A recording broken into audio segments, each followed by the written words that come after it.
Good morning and welcome to the Oasis Center for Spiritual Living, where we come together as one, providing tools for spiritual living, or for daily living, I should say. For those of you who don't know me, I'm Reverend Tucker. I'm the senior minister here at the Oasis, and today we're going to be speaking, for the first time, we're going to really address money, because we don't usually do that. I try to bang it around between, health and relationships and money, although this particular topic is applicable to all of it. Are you ready to receive? So if you are here, please in the comments say hi. I don't get to see who is here, and it's always nice to know if I have an audience or not. And if you want to do watch parties, this is a really good opportunity to introduce our teachings to your friends, and it's a good way for us to increase our audience.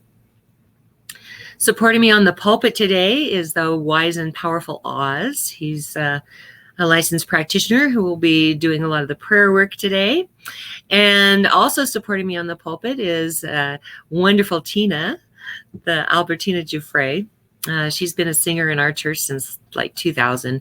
And so we're really blessed to have this great team. Our music is always... we use Elaine Silver, Fairy Elaine Silver's work, and we use Karen Drucker's work. So I want to put a big shout out to them as well. And if you know the words to these songs that I'm about to play, please sing along. Nobody can hear you except your significant other if you live with one. So sing it loud, sing it proud, and get in the feeling of it.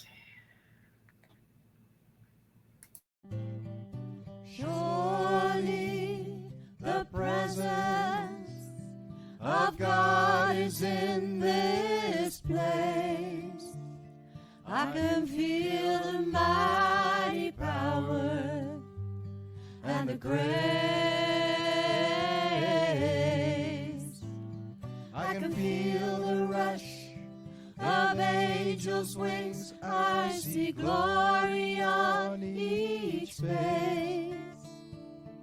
Surely the presence of God is in this place.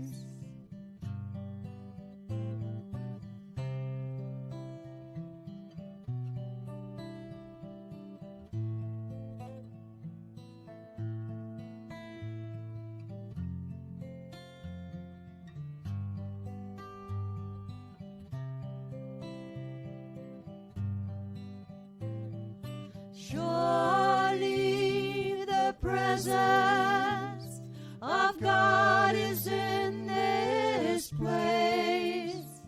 I can feel the mighty power and the grace. I can feel the rush of angels' wings. I see glory on each face. Surely the presence of God is in this place. The presence of God right here, right now. As I inhale, the air goes through my lungs and through my blood to each of the cells that need it. I don't have to think about this. God is doing this for me. Microengineering every small molecule and all the interactions. Hundreds of thousands of interactions every moment. This miracle is happening in each one of us at all times. This blessing, this need, always being fulfilled. Each thing goes to its appropriate place. It boggles the mind to think of the billions of people on this planet and all the other things, living, non-living, all the atomic interactions, all of them happening seamlessly, effortlessly, through the power and the glory of God moving through each and everything. I know that God is right here, right now. That being, that perfection of flow, that perfection of energy, the perfection of interaction happening at all times. I give great thanks that this is so. I marvel in the efficiency and the wonder, and I let it be so, and so it is. And so it is. Thank you, Oz.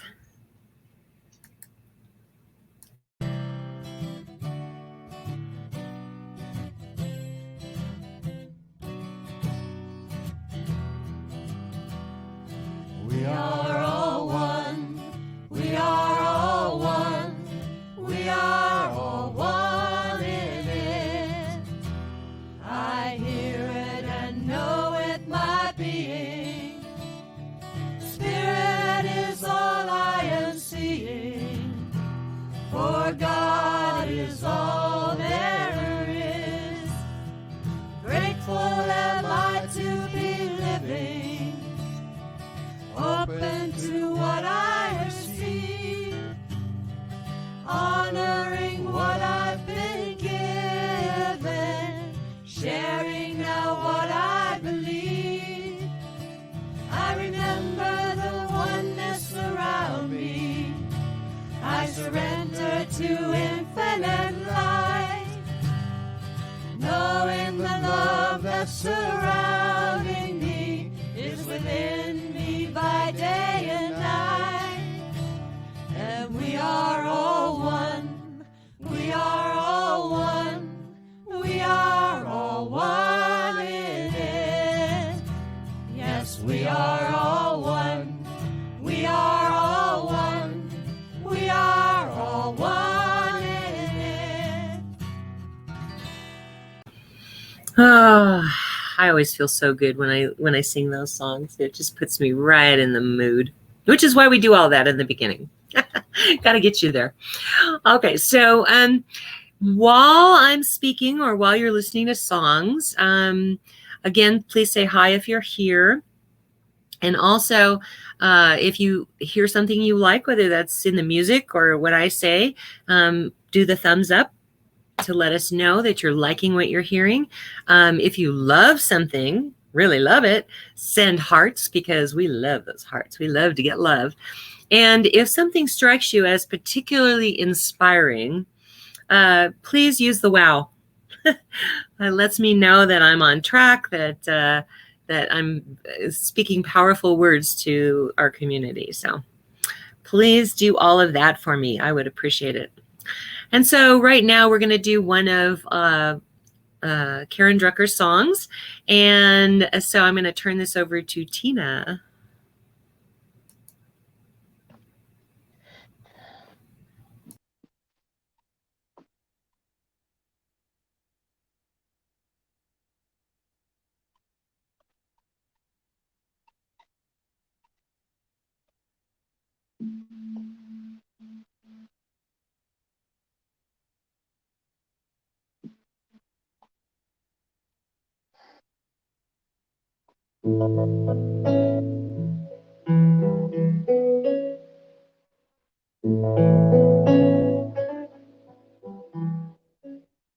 In the stillness of this moment, there is peace.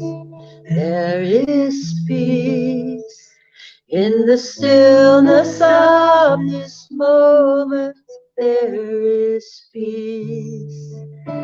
There is peace, and I rest and trust and breathe and know that in the stillness of this moment there is peace.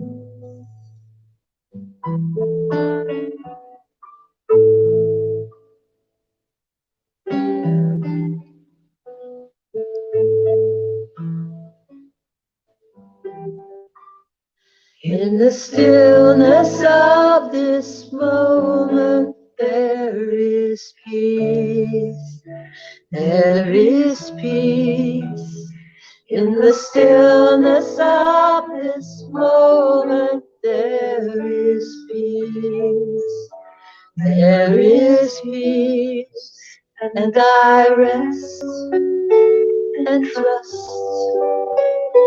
and breathe and know that in the stillness of this moment there is peace.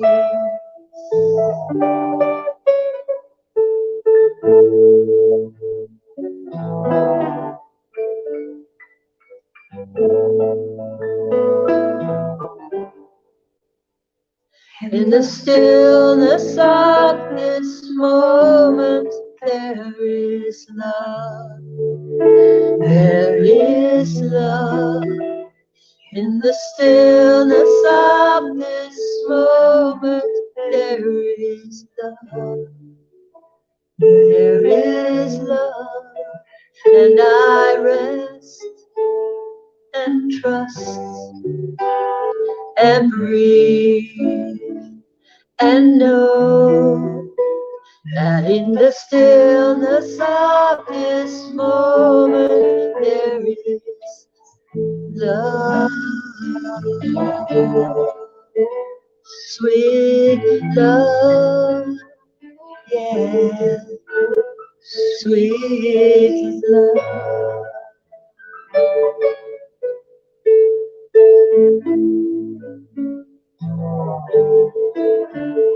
In the stillness of this moment, I feel love. I feel love. In the stillness of this moment, I feel love.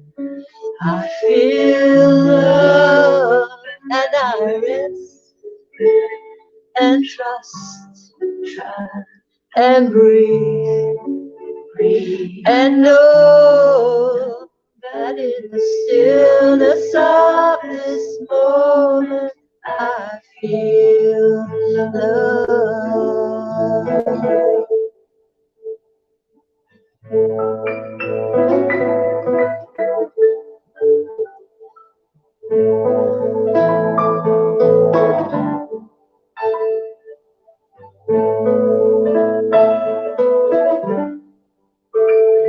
In the stillness of this moment, I am peace.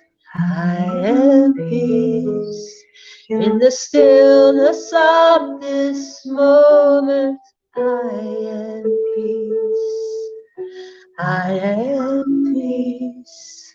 And I rest and trust and breathe and know that in the stillness of this moment I am peace. I am love. I am peace. I am love.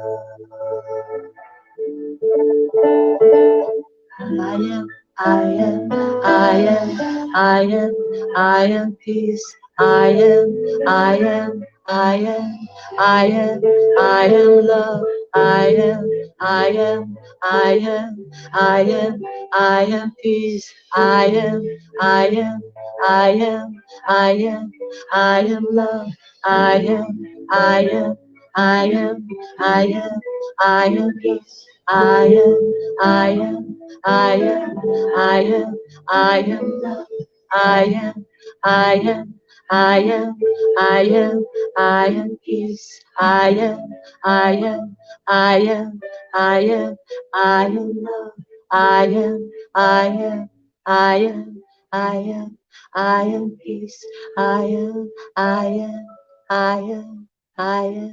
I am love. Oh, that was so nice, Tina. Thank you very much. So they say that the best way to open people's minds is to open their hearts, which is why you start out with a lot of music. I hope you enjoy the music that we do. That was, again, one of Karen Drucker's songs. She has chant CDs, and she has songs, and she has all kinds of good stuff.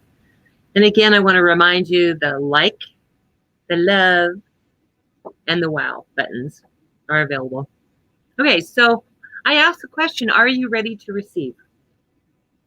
I don't know about you, but I always heard that it was better to give than receive. Are you familiar with that saying? Well, Ernest Holmes says, our founder Ernest Holmes says, giving and receiving are the same thing. You see, you cannot give if there's no receiver on the other end. If someone is not willing to receive, then the giver is shorted. And so you have to have both in order for that to happen. So I'm going to ask you to participate with me just for a minute. I want you to participate too. I want you to take in a really big breath from your belly. And hold it. And hold it. Now take in some more. And hold it. And hold it. Take in some more. Oh, you can't do it. I couldn't anyway. I don't know if anybody else could. But that's really the gist of it. That's a really good physical representation of what the world is like. There is this flow of energy that goes, it's a give and take. And if you don't release any of it, you can't take any more in. So I always like people to do that exercise with me so you can really feel what it's like to not give and receive both. Okay? So if you're not involved in both the giving and the receiving, it's harder for you to receive anything. So all the affirmations, the visualization, the visioning, the praying, it's all for nothing, because if you say, I can't receive, the universe then of course says, oh, okay. If you can't receive, then I'm not giving you anything else. Okay? So we work so much on giving. Now we need to work on receiving. One of the reasons we work so much on gratitude is that it opens us to being a receptive vehicle through which God's abundance can come through us. And if we think it's bad to receive, how in the world are we going to be able to? You know, I don't think anything is bad necessarily. I just think that there are things that are more effective in your life and there are things that are less effective. And let me tell you, not receiving is less effective if you're trying to, and I don't care if it's like health or relationships or money or abundance, all of it is stagnating if there isn't a giving and receiving. So it's really, really important that we look at our beliefs about whether we think receiving is bad. And so what I want to talk about is a mental equivalent. Now, by the time we are 7 years old, we have built a script for our life. That's pretty much how we've decided that our life will be. And we live every moment and we compare everything to that script. Unless we do something like with religious science and interrupt that cycle, which is what I'm about today. I'm trying to interrupt that cycle. But here's what happens. If your parents are poor and then you start to do well, you will then not be able to keep the money. You'll lose everything until you've reached the point at what your parents were able to provide for you. Studies of those that have been raised in poor households that became successful used visualization, affirmations, etc., to overcome those patterns. The ones that made a lot of money and lost it, like you hear all of these people that win the lottery, for example, and they lose all of that money right away. It's because they trace it back to what their parents made on an annual basis, and that's the only amount that they are able to keep, because we made that script that says, this is how much success I can have.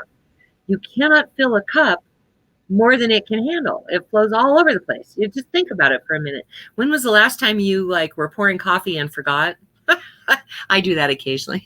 And it overflows all over the counter. It cannot hold more coffee than it is designed to hold. And so everything else is just overflow. So we're about building that bigger cup. We want to make sure that our mental equivalent is a bigger cup so we can receive more. And not only do we deserve to have more, but it's good to receive. So we're going to be looking at some of that here in a minute. We need to move past the belief that it's better to receive or better to give than receive, because giving and receiving are exactly the same thing. There cannot be a giver without a receiver. There cannot be a receiver without a giver. And so we have to overcome that pattern, overcome the belief. Now, what's really interesting, have you ever gone out to lunch with someone and they offer to pay and you go, no, no, no, no, let me do it. You know, there's this knee-jerk reaction. Even I have it. It's really funny because I've worked and worked and worked to try and get rid of that pattern. And people will offer to pay, and I still have that knee-jerk reaction that says, oh no, are you sure? Well, if they didn't want to, they wouldn't offer, you see. And so now these days, what's really interesting is someone will go to pay and I'll go, oh, thank you.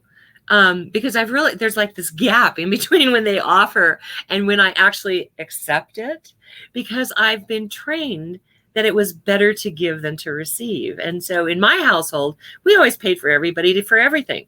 And so when someone offers to pay for something, I have to really work at that to allow myself to just receive what they're giving.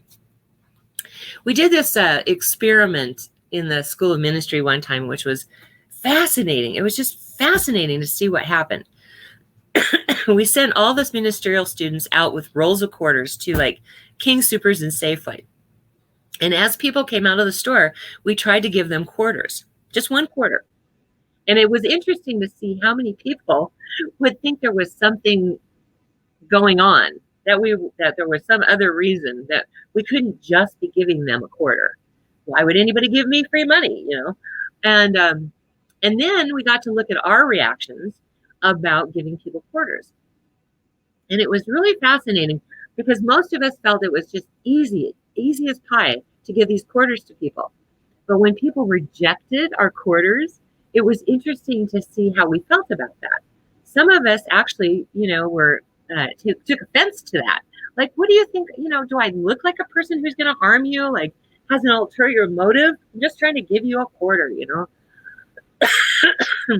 But looking at it from both aspects, we got a really good feeling for what it meant for people to not be able to receive. We always think there's something that is, amiss if somebody's trying to give us something. Another issue I got to work through is asking for help. Now, these days, I need help all the time. I have a full-time assistant. I still need help from Raymond and Vincent. And the little neighbor girl comes over and plays with the puppy because, oh my God, it takes a village to raise this puppy. She has so much energy. There's just no way that just a couple of us are going to be able to help or take care of the energy anyway. Sorry, I gotta keep my mouth lubricated.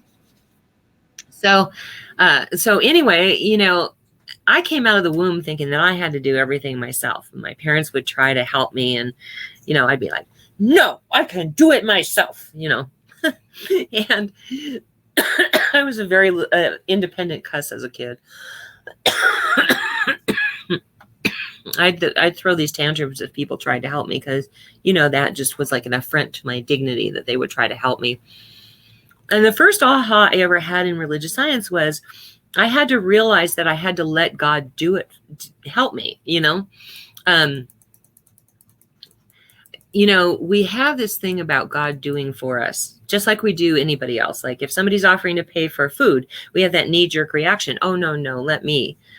Well, God's the same way. When we think that we want something, we are very hesitant to let God take care of it for us. Something in us, I don't know, like in my experience, one of the things that I had was like, well, nobody's going to control me. So if I let somebody do something, then they've got control. They've got power over me.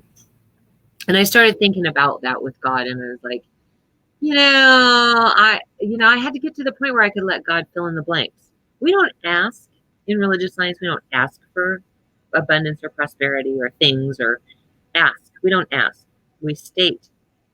But I had to get to the point where I could state it and be okay with, here's the mold that I want to see, and I let God fill in the blanks for me. No, I thought, I have to tell God how to do it. I have to micromanage. I have to micromanage God to get what I want.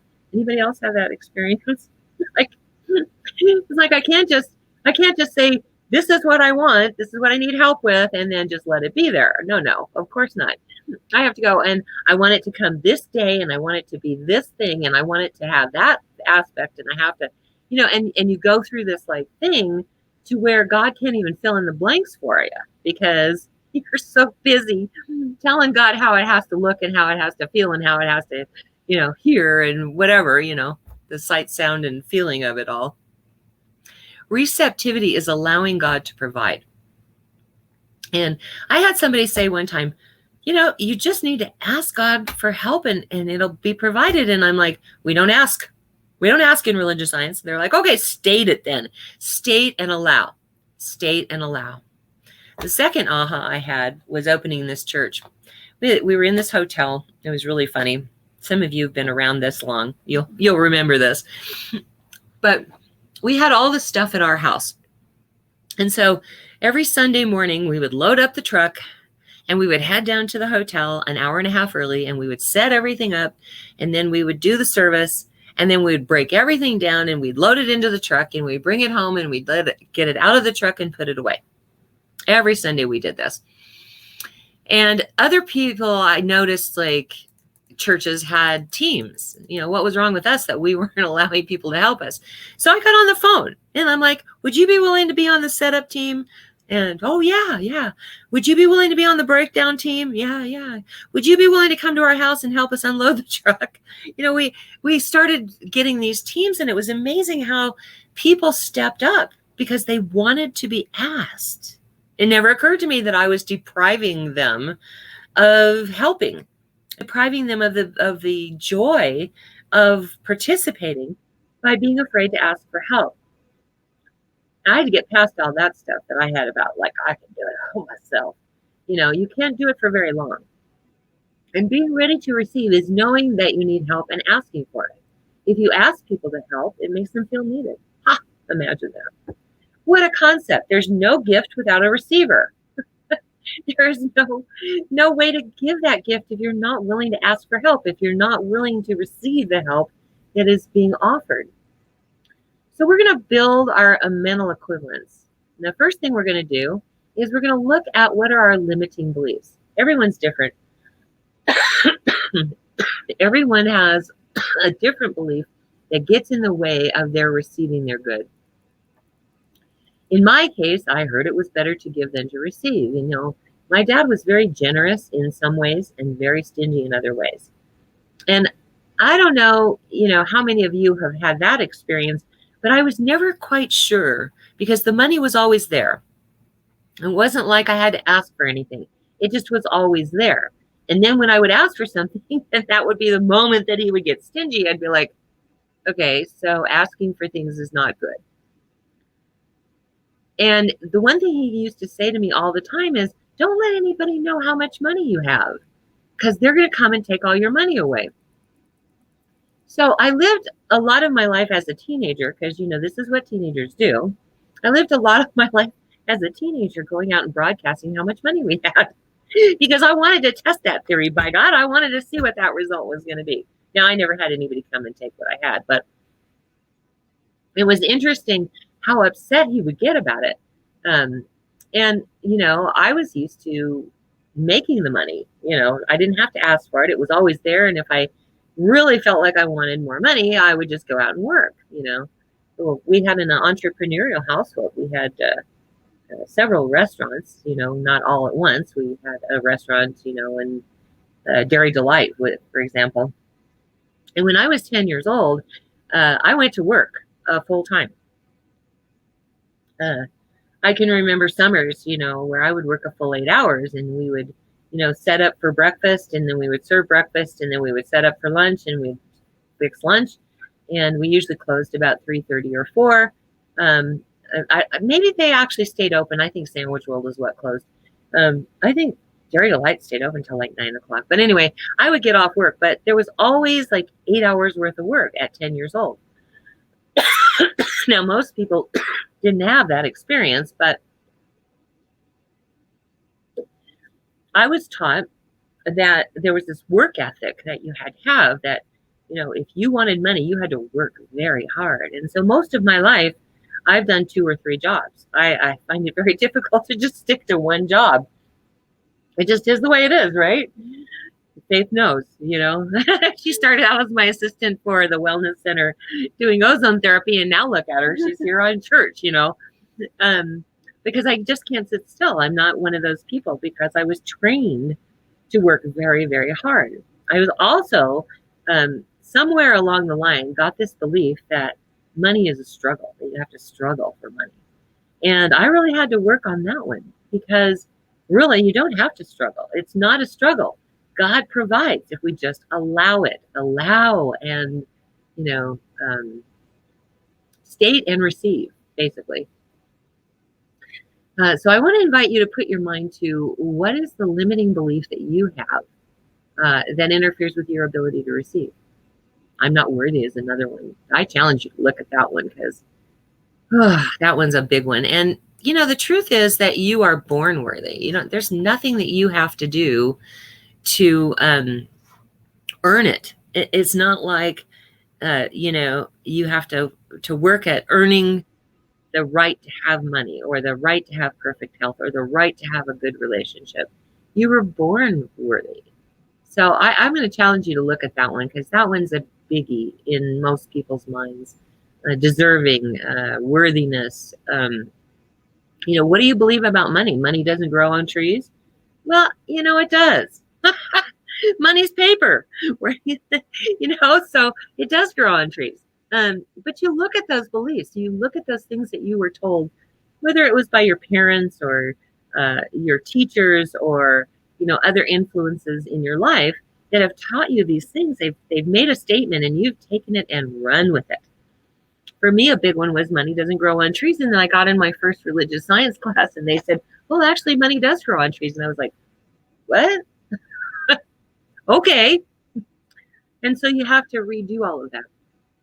So that's what we're going to do this week. We're going to work on our mental equivalence. Look at those limiting beliefs and see where we're at with that. Because those limiting beliefs are what keep us from our good. The second thing we're going to do is we're going to do spiritual mind treatment. That is our form of prayer in religious science. And I'm going to explain to you why we call it spiritual mind treatment instead of prayer. So we don't beseech God. We are not an asking prayer kind of philosophy. We state what we want because we believe, just like, you know, Jesus's prayer was, thank you, God, for hearing me. Hearest me now. It wasn't, oh, God, please do this for me.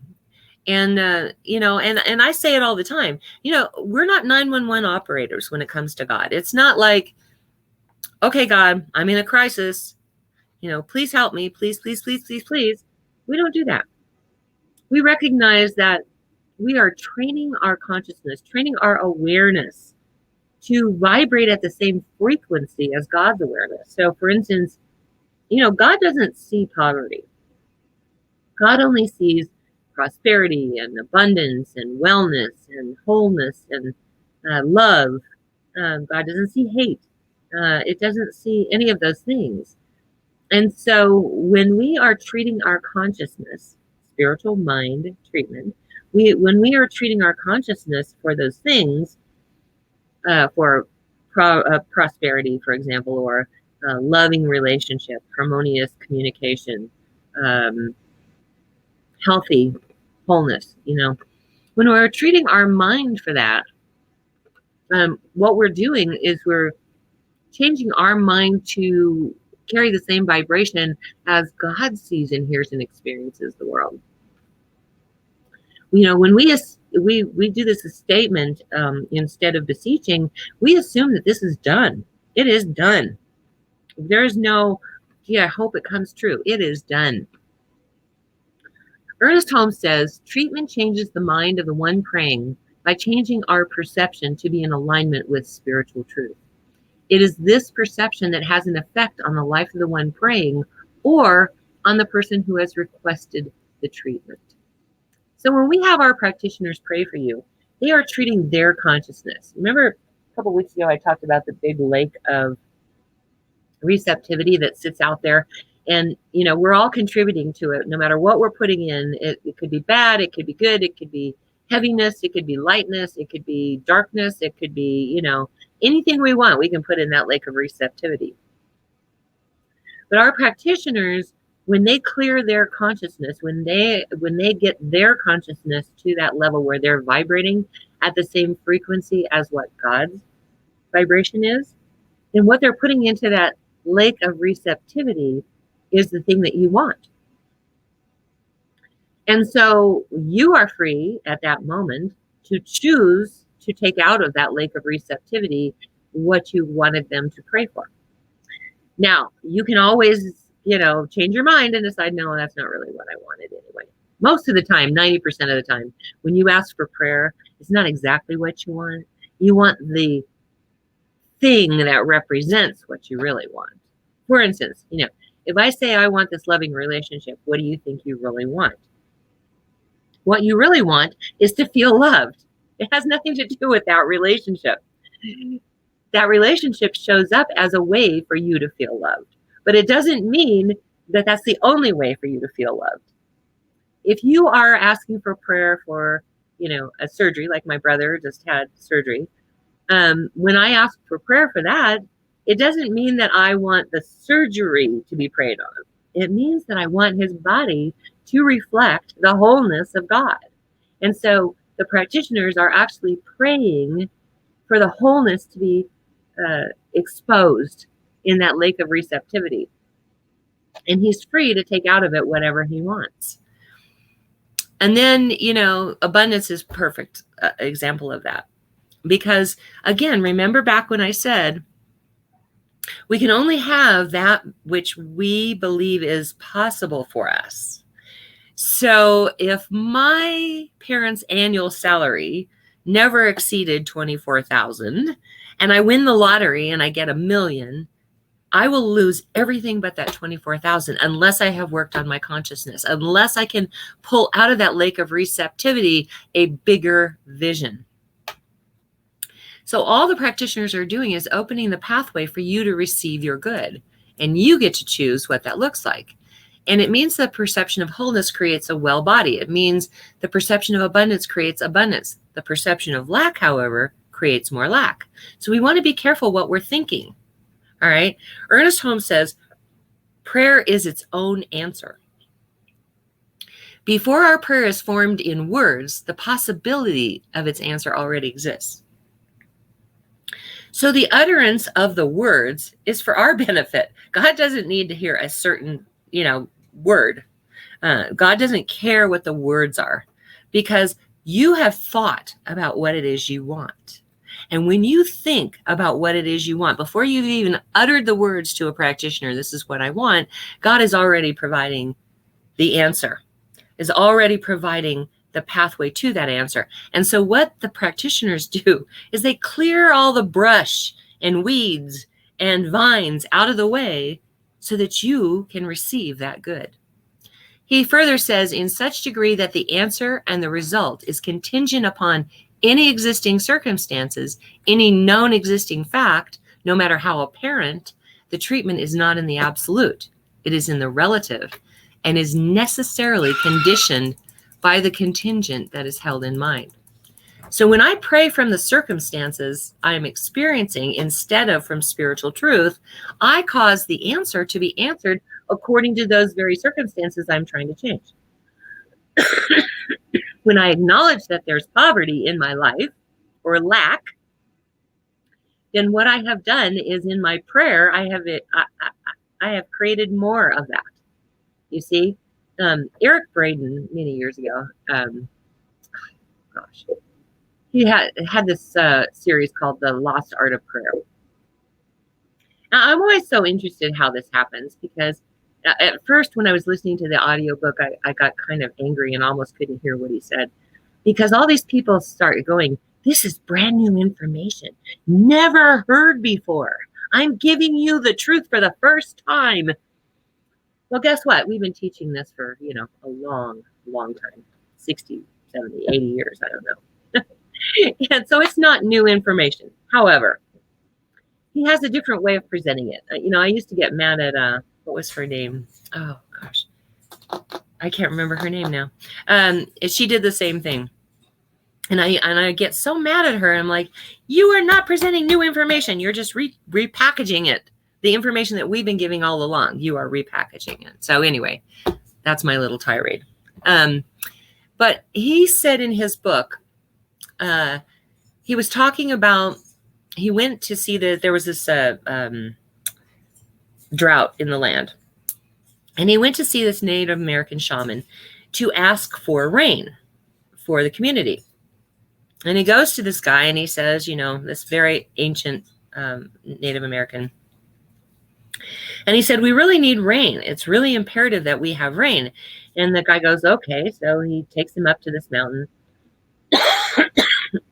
And Eric Braeden thinks, oh, good, we're going to do a rain dance, So the guy takes off his shoes and he puts his feet in the sand and in the earth, and he squishes his toes around, and he gets mud up in between his toes, and he sniffs the air, and he stands there, and he just is, just having this wonderful experience. And then he goes and puts his shoes on, and they go back down the mountain, and Eric Braeden's like, I thought you were going to do a rain dance. And he goes, why would I do that? And he's like, well, I wanted you to pray for rain. And he goes, no, you don't pray for rain. You pray rain. And he said, well, what were you doing up there? And he goes, I was feeling the mud between my toes that signified the rain.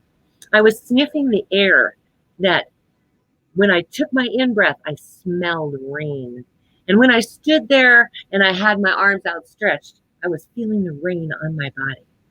He said, I experienced rain. And that's really the point of all of this, is that we're not praying for abundance or for prosperity. What we're doing is we're praying it. We're experiencing it. We're allowing ourselves, all of our senses, to know what it feels like, sees, looks like, hears, sounds like, smells like. What is it that, whether you're talking about, again, health or relationships or money or abundance or prosperity or anything else, the object is to put yourself into the feeling of it so that you are experiencing it already, and that clears the pathway so that you can have that experience in this physical realm. And that's what our practitioners do when they pray for you. When we pray against lack, we create more lack. I don't know how many of you remember this movie, What the Bleep Do I Know, with Marlee Matlin. But it's about quantum physics, basically. And she's sitting there and she's watching this kid play basketball, and she's watching him bounce the ball. And then she turns away, and millions of basketballs go everywhere, all over the screen. And she's aware that there's millions of basketballs. But when she turns back, she only sees the one basketball. And then she turns back, and there's millions of basketballs again. And what it's speaking to is our inability as human doings to see the bigger picture, to see the possibilities. See, God sees all the possibilities. We just see this little itty bitty kind of, this is my vision. I see this much. And we don't really even know what all is possible. And so when we're thinking about the possibilities for love, for health, for money, for abundance, for prosperity, however you want to put it, when we're thinking about those possibilities, we are limiting ourselves to, I can only see this much, and so that's all I'm willing to receive, or I'm able to receive. When in fact, if we can just let go of those barriers and just know that God provides in the most perfect way at the most perfect time, provides the most perfect experience, if we can let go and do that instead of trying to limit it to the possibility that we can see, if we can hang back and let that happen, the exact right circumstances will open up before us, because that's a possibility we just never even had in our mind. And God doesn't change up on us. That's one of the things that a belief system that we've all carried is that, like, I'll say, oh, I want to be an author. And God's going to say, oh, no. You need to move to Kansas and be a hash waitress. That's not going to happen. That just doesn't happen. God's answer to us is always, always, always yes. The reason that we don't see it when we want to see it is because we're so busy trying to micromanage God and say, this is how it has to look. This is how it has to be. This is how it has to come to me. And again, we're talking from that very limited awareness. God's answer is always yes. I thought, when I first got in the ministry, I thought I had to have all the answers. And I was busy trying to prove to everybody that I had all the answers. And the longer I'm in ministry, the more I know that I know nothing at all. I really know nothing at all.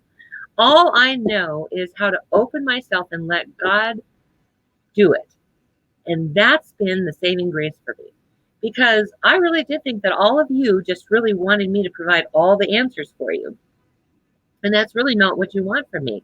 What you want from me is for me to be able to communicate to you just how much I don't know and allow God to communicate for us, you see, through us. And when I got that, it made it a lot easier because I was running around trying to make sure that I had all the information about every topic imaginable. And that's just not the case. What is the case is that I stand here and support you in getting the answers you need. That's what our practitioners do too. Tina and Oz and Celeste and Paula. Who else do we have? Oh yeah, Ryan has joined up again. And so Annie, yes, you're right, Annie. Annie's in California. I love to say we have practitioners from coast to coast because we do. Annie's in California. Usually Oz is in Florida, but right now he's in Wisconsin. Celeste is in Minnesota. Paula's here in Colorado. Tina's here in Colorado.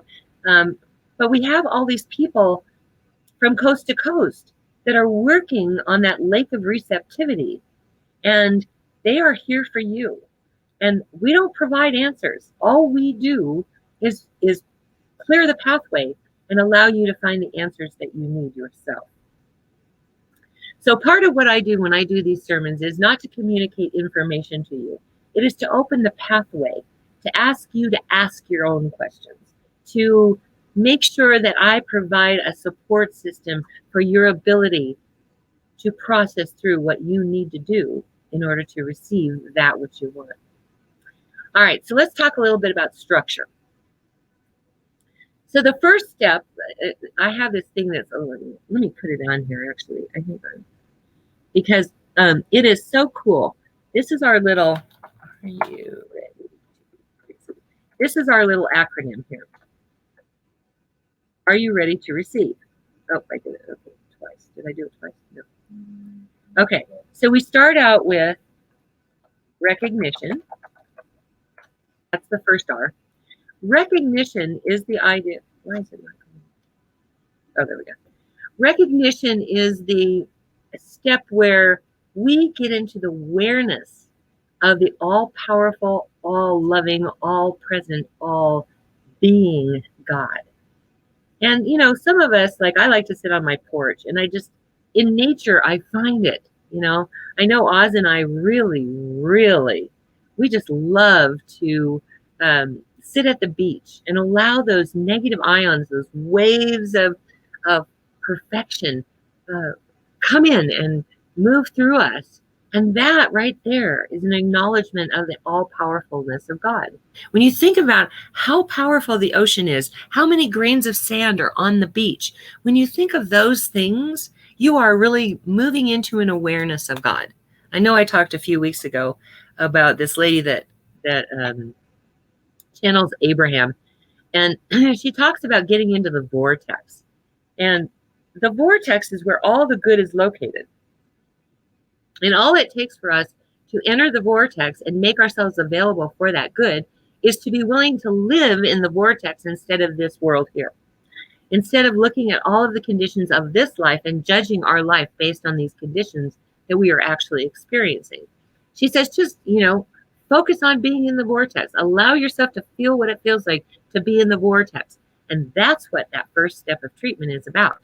It is the recognition of God as all there is, all there ever has been, all there ever will be, only God. So then we get to our next step, which is unification.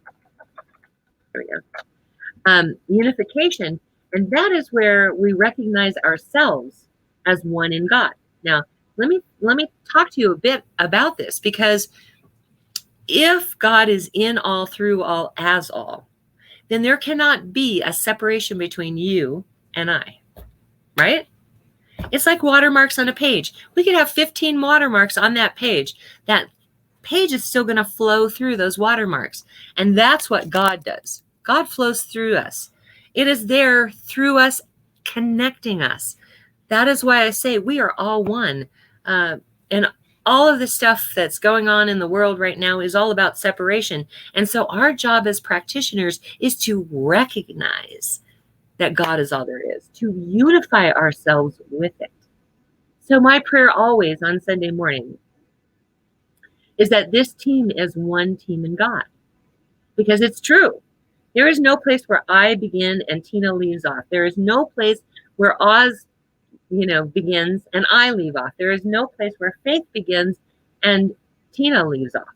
You see, it's all one. It is all one beingness of God. And that's what the unification step is about. So if I'm praying for someone else, I unify myself first. I unify, in this case, the team. Then I unify you as the viewer and anybody who is viewing later, because we are all one. There can't be, that's the thing. If God is all there is, there can't be an other. There is no otherness.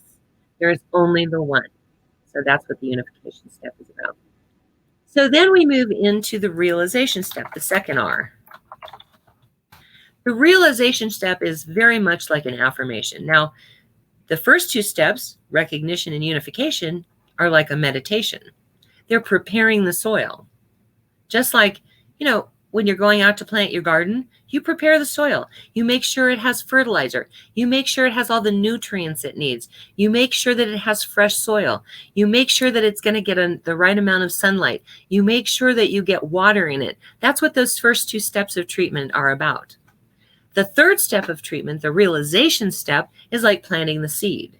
But instead of beseeching, we are stating that this is what's so. So if I'm going to move into like a treatment about prosperity as a perfect example, remember, we're not going to treat for prosperity. I'm going to treat to know that in that realization step, prosperity is always already mine.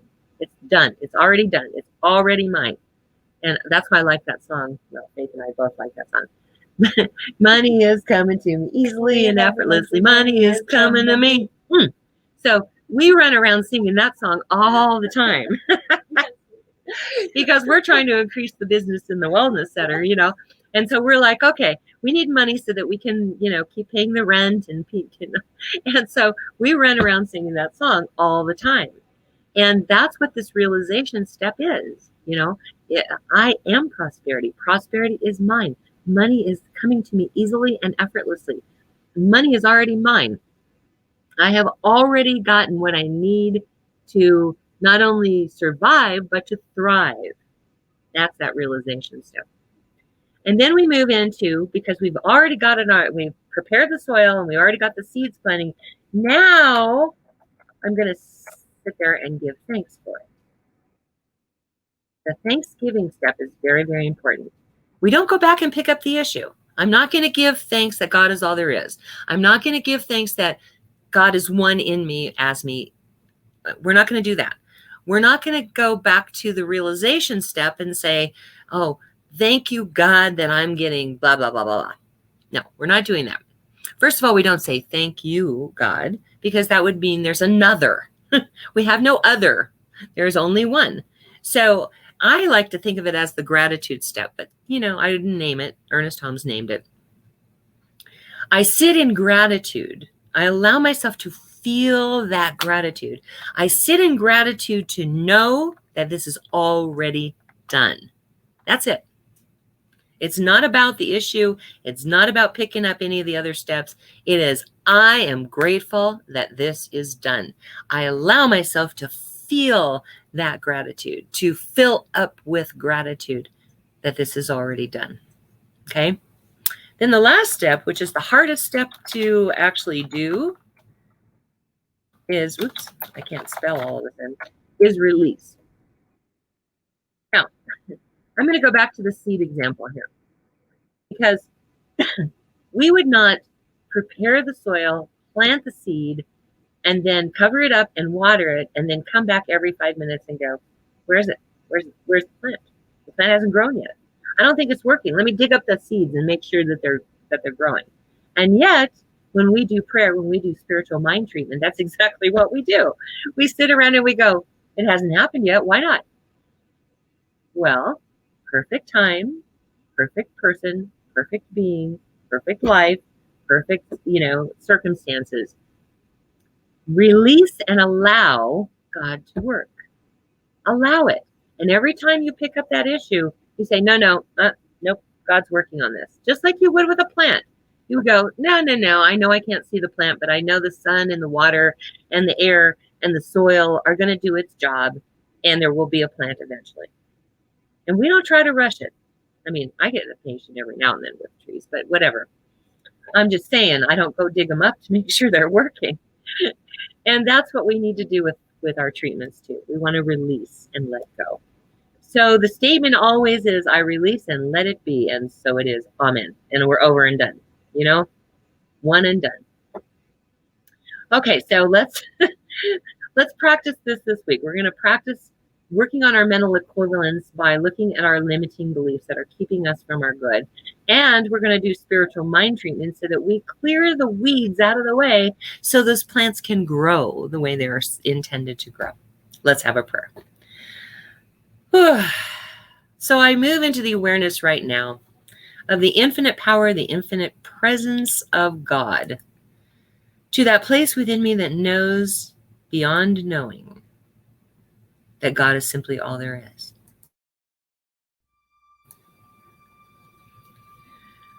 I see it everywhere. I see it in the flowers and the trees and the wind blowing through them.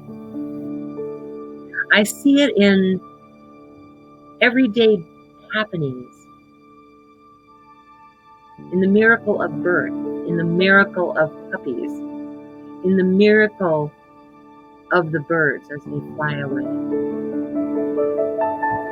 I hear it in the rustling of the trees.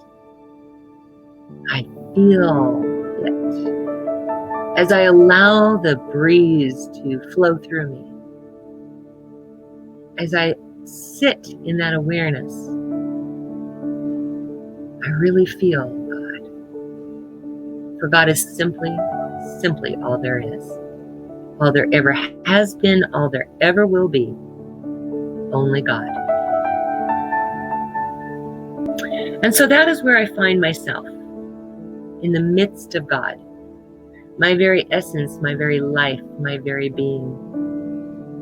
It is who and what I am. Every thought, every action, every deed, guided and led by that infinite power that lives in me, the heart that beats within my body, the life that lives me, the love that emanates from me, the beingness of God that is my life. I know the same truth to be so for Tina and for Oz and for Faith and for Lynn, because he's now part of the team taking care of the animals. So I just allow myself to recognize the oneness in the team, for it is the team of God, through which God's message comes through easily and effortlessly, because we are available for it to work through us. I know the same truth to be so for each person out there that is listening to us today, or listening to us later for that matter. For we are all one and only one. It is the truth of life, the truth of God, the truth of being. For we are one. Our essence is God. And so right now, I bless this coming week, knowing that limiting beliefs are uncovered, that peace and power is discovered, that the lake of receptivity receives our knowingness, our beingness, our abilities, our consciousness of good, that we enter into the vortex easily and effortlessly and remain there, knowing that our good is already accomplished. I claim this also for every name that is in the ministry or prayer this week, for I do know that God is absolutely flowing through whatever challenge anyone is experiencing. And I pull back the veil, revealing truth in any situation. God's truth, God's beingness, God's power. I pull back the veil and reveal the essence of the thing asked for. And I accept it and receive it in their names until they are willing to do it themselves and able. So it is with great gratitude and love that I know that this is done. I let it be. And so it is.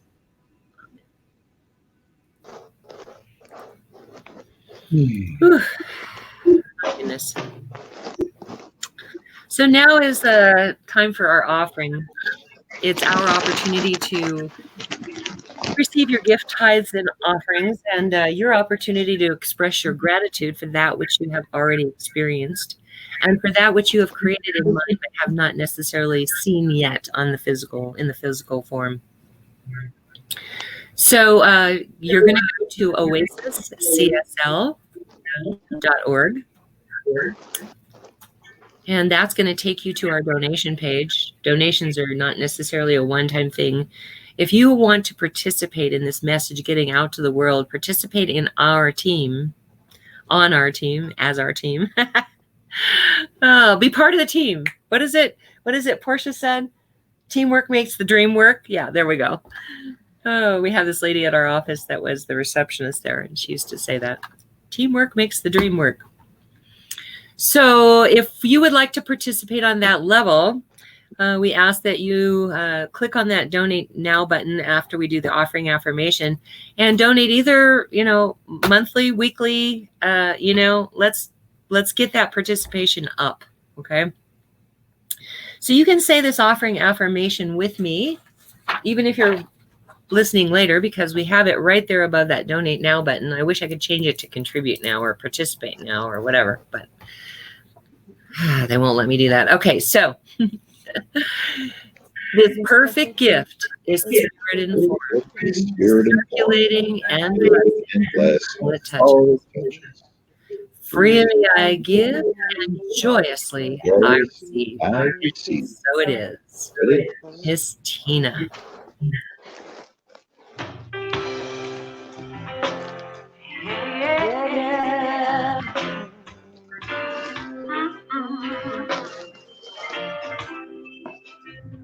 I am happy, healthy, wealthy, and wise. Happy, healthy, wealthy, and wise. And I know the light of love is shining in my eyes. I am happy, healthy, wealthy, and wise. Yes, I am. I am happy, healthy, wealthy, and wise. Happy, healthy, wealthy, and wise. And I know the light of love is shining in my eyes. I am happy, healthy, wealthy, and wise. A little bird told me that life is so sweet. As I listen to her song, I know I am complete. I have all the keys to love, joy, and peace. The power is infinite, and love will increase. I am happy, healthy, wealthy, and wise. I'm happy, wealthy, and wise. And I know the light of love is shining in my eyes. I am happy, healthy, wealthy, and wise. A little bird told me that life is so sweet. As I listen to her song, I know I am complete. I have all the keys to love, joy, and peace. The power is infinite, the love will increase. I am happy, healthy, wealthy, and wise. I'm happy, so healthy, wealthy, and wise. I know the light of love is shining in my eyes. I am happy, healthy, wealthy, and wise. Every day I'm happy, healthy, wealthy, and wise. Can't you see I'm happy now? Healthy, wealthy, and wise. I'm happy and healthy, wealthy, and oh, I'm wise. I'm happy and healthy and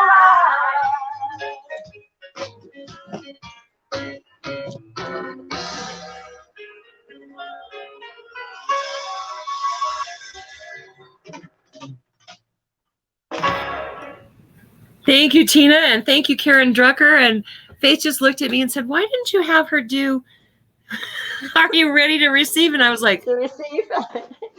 Oh, I don't know. I wanted that too. So I, But so I looked at my, I don't question the program director, you know. so I just looked at my list, and that was what we were supposed to be doing. So next week, even though we're talking about Okay. rolling back the stone, which is what these songs were supposed to be for, we're going to do "Are You Ready to Receive?" and "Money Is Coming to Me Easily and Effortlessly." So if you were, if you wanted to hear those songs, tune in next week because you'll hear them. Well, I do need that. I do need that song. Faith says, "Well, that must have been the message everybody needed to hear this week." I'm like, okay, That's right. I'm just Gotta God's get in the agent. mood first. I know, right? See you on the back end. Thank you, sweetie. All right. Oh, goodness. So we have this wonderful ministry of prayer that we call our God Squad. And these are licensed practitioners coast to coast who are willing to pray every day for a week on any prayer request that you may have. So it's not a time for counseling. It is a time where you can let them know whatever you challenge you're receiving or you're experiencing. Oh my God. And they will stop, drop, and pray with you right then and there. Our practitioners, our licensed practitioners, are available by appointment for a fee for spiritual guidance, just to let you know. And so this week, Oz is our practitioner on duty. So after the service, if you would like to have prayer, he will do a video chat with you. So reach out to him on Facebook. His name is Bob Oswald. It's tagged in the comments. Okay, good. Faith is so good at this, you guys. Oh my God, what would I do without her? All right, and so if you would like prayer for a specific thing, just type it in the comments. If it's something you would like to communicate privately, you can always message us on Messenger. So just let us know if there is a prayer request that you have for this week by typing prayer or a specific issue. All right. And if you would like to be on our God Squad, we do not discriminate. You don't have to be a religious scientist to be on our God Squad. You only have to be willing to make the commitment and keep to it to pray every day on the requests for a week. So if you would like to participate in our God Squad, type yes in the comments and we will add you to our Facebook page that is a private page that has the prayer requests on it every week. All right. And then if you would like to be part of our online community, type more and we will add you to the public Facebook page. You will get notified of things ahead of time. It's a great way to communicate with other members of the spiritual community. And it's just a great way for us to see what kind of support we have out there. Again, it's all about knowing that you have an audience. When I'm in church, it is so cool because I feed back and forth with the people and I'm here and I don't get that. So this is the best way to provide that. So anyway, Okay. Let's see. I want to remind you to, if you want a mask or if you want some one-of-a-kind clothing, go to Brooks Ltd, Brooks Limited. Faith has got that in the comments. Brooks and Bailey is a great place to get bracelets and malas. You're going to reach out to her through Brooks and Bailey 0307 at Gmail, and she'll hand make those for you, whatever stones you want. And then I want to put a shout out for Elaine, Fairy Elaine Silver, because she was the first one to let us use her music. We Are All One is one of her songs. We sing that every week. So support Elaine by going on to her website and purchasing her CDs. I will tell you that you can't send the check to the address that's on the website. She is unable to update the website, so you will need to reach out to her by email. The other one is Karen Drucker, and Karen Drucker's website does work. We are tithing to Karen Drucker. She gifted us her entire collection, 20 albums of music for us to use on Sundays. So we really appreciate her, and we would really appreciate it if you'd reach out and buy some of her work.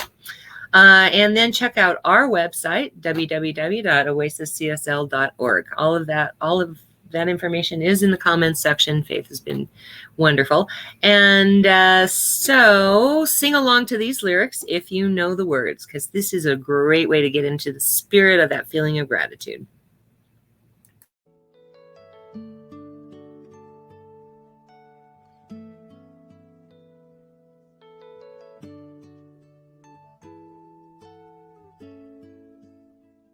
I am so blessed. I am so blessed. I am so grateful for all that I have. I am so blessed. I am so blessed. I am so grateful. I am so blessed. I am so blessed. I am so blessed. I am so grateful for all that I have. I am so blessed. I am so blessed. I am so grateful. I am so blessed.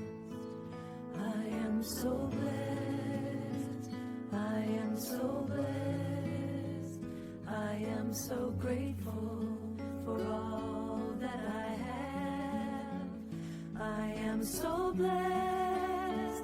I am so blessed. I am so grateful. I am so blessed. I am so blessed. I am so blessed. I am so grateful for all that I have. I am so blessed. I am so blessed. I am so grateful. I am so blessed. I am so blessed. I am so blessed. I am so grateful for all that I have. I am so blessed. I am so blessed. I am so grateful. I am so blessed. Okay, I'm back. Let's see here. Let's see. Oz, that's who's next. Sorry, I'm really out of it today. Oh, and I allow the abundance of God to wash over me. I know that this wave of prosperity is flowing from shore to shore, from sea to sea. I'm grateful that this is so, and I allow the blessings to flow. And so they do, and so it is. And so it is. All right. Thank you for being with us today. Tune in next week and every Sunday for the zoo. No. For our Sunday celebration. We like to have a good time. Sometimes it's a little weird, but we like to have a good time. Stay safe, everybody. Bye until next week. We love you.